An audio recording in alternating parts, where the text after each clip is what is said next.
Morning, guys. We're on Colossians chapter 3 verses 12.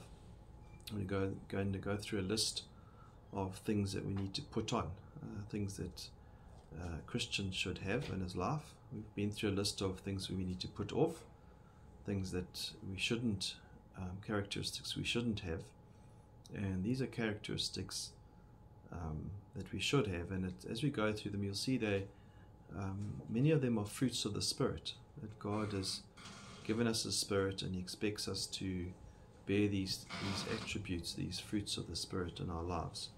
But it says, put on then as God's chosen ones, holy and beloved. And so just a reminder that if you know Jesus, He chose you. Another word here in the King James, the elect. He predestined. Before you were born, He knew you. And while you were yet a sinner, He opened your eyes. You couldn't choose Him in your dead state, but He opened your eyes, and you were able then to accept Him and believe in Him. And so He chose you, holy and beloved. And then here are the attributes: compassionate, kindness, humility, meekness, and patience. Those 5. So let's just go through those one at a time. The word compassionate, or compassionate heart, or heart of mercy. If you just consider someone who's just got a heart, feels almost sorry for someone, and the word also means like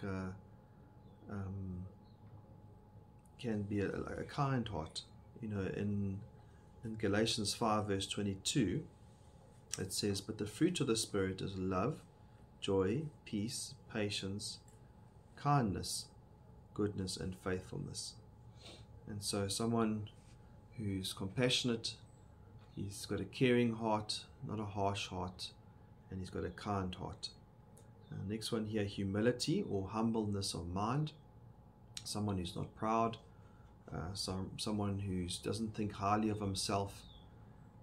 In Philippians 2 verse 3 it says, let nothing be done through strife or vainglory. So someone who's not vain, but in lowliness of mind, or that's humility, let each esteem one better than themselves. And so when you're looking out for others, and when you're considering others better than yourself, that is a lowly mind, or a humble mind, not putting yourself first.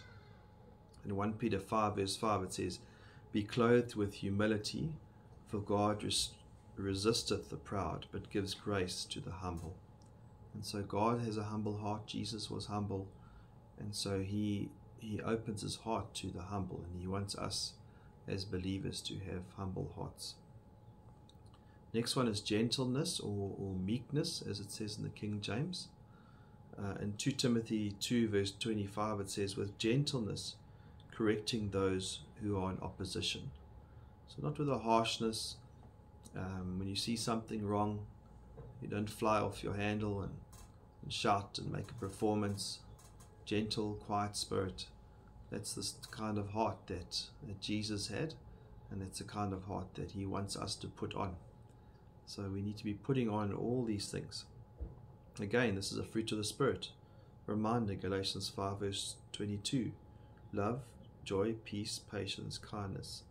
And so the word there, patience, is there as well.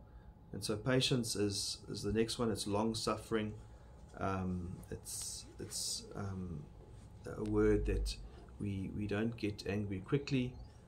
We learn to tolerate each other, our differences. We don't get upset when someone's doing it not our way.